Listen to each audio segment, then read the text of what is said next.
ಸ್ನೇಹಿತರೆ, ಇವತ್ತು ನಾನು ಹಾಗೆ ನಿಮಗೆಲ್ಲರಿಗೂ ಸ್ವಾಗತ. ಏನು ಮಾಡೋದು, ಈಗ ನಮ್ಮದು ಸ್ಕೂಲೆಲ್ಲ ಶುರು ಆಗೋಯ್ತು. ಯಾಕಪ್ಪ 2 ದಿವಸದಿಂದ ಏನೂ ಹಾಕಿಲ್ಲ ಅಂದ್ಕೊಂಡ್ರೆ ಏನು ಮಾಡ್ತೀರಾ, ಡ್ಯೂಟಿ ಶುರು ಆಯಿತು, ಸಮ್ಮರ್ ಇತ್ತು, ಎಲ್ಲ ಕಡೆ ಸುತ್ತಾಡಿದೆ, ನಿಮಗೋಸ್ಕರ ಒಳ್ಳೊಳ್ಳೆ ವೀಡಿಯೋ ಮಾಡಿದೆ.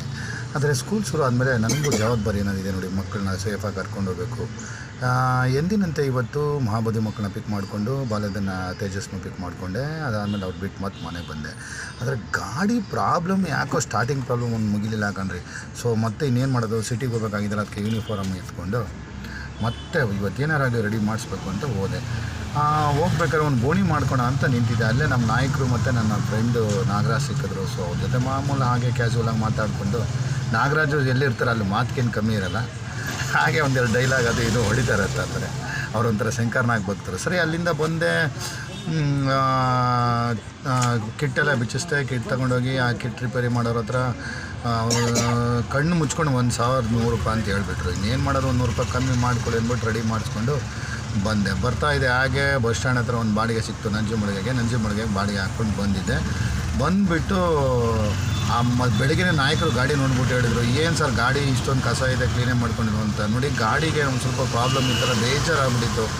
ಏನು ಮಾಡೋದು, ಹಿಂಗೆ ಆಗೋಯ್ತಲ್ಲಪ್ಪ ಅಂತ. ಏನು ಇಷ್ಟು ಪ್ರಾಬ್ಲಮ್ಗಳು ಚೆಕ್ ಅಂತ. ಇವತ್ತು ಯಾವಾಗ ಗಾಡಿ ರೆಡಿ ಆಯಿತು, ಖುಷಿಯಾಗಿ ಫಸ್ಟು ನಂಜುಮಳಿಗೆ ಹತ್ರ ನಿಲ್ಲಿಸ್ಬಿಟ್ಟು ಆ ಬಾಡಿಗೆ ಇಳಿಸ್ಬಿಟ್ಟು ಚೆನ್ನಾಗಿ ಕ್ಲೀನ್ ಮಾಡಿದೆ. ಏನೇ ಆಗಲಿ ರೀ, ನಾವು ಒಂದಿನ ಸ್ನಾನ ಮಾಡಿದ್ರೆ ಬೇಜಾರಾಗುತ್ತೆ. ಇನ್ನು ನಮ್ಮ ಗಾಡಿ ತಾಯಿ ಲಕ್ಷ್ಮಿ ನೋಡಿ, 2 ದಿನದಿಂದ ನಾನು ಕ್ಲೀನೇ ಮಾಡಿರಲಿಲ್ಲ, ಮನಸ್ಸು ಬೇಜಾರಾಗ್ಬಿಡ್ತು. ಮಣ್ಣೆಲ್ಲ ಆಗೈತೆ, ಚೆನ್ನಾಗಿ ಕ್ಲೀನ್ ಮಾಡಿದೆ.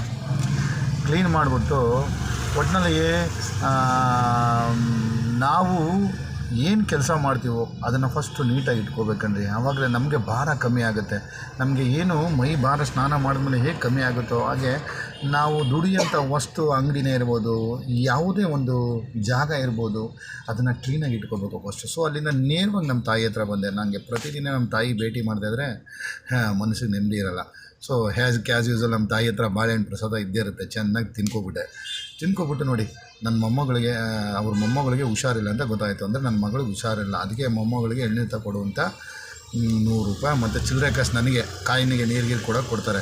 ನನ್ನ ಹತ್ರ ಎಷ್ಟೇ ದುಡ್ಡು ಇರ್ಬೋದು, ಆದರೆ ನಮ್ಮ ತಾಯಿ ಕೂಡ ದುಡ್ಡಿಗೆ ಬೆಲೆ ಕಟ್ಟೋಕ್ಕಾಗಲ್ಲ. ಸೊ ನನ್ನ ಹತ್ರ ಇದ್ದರೂ ಕೂಡ ನಮ್ಮ ತಾಯಿ ಹತ್ರ ಇಸ್ಕೋತೀನಿ. ಏನಪ್ಪ ನೀವೆಲ್ಲ ಅನ್ಕೋಬೋದು, ಏನು ರೀ ತಾಯಿ ಹತ್ರ ದುಡ್ಡು ಹೌದು ರೀ, ನನ್ನ ನೋಡಿ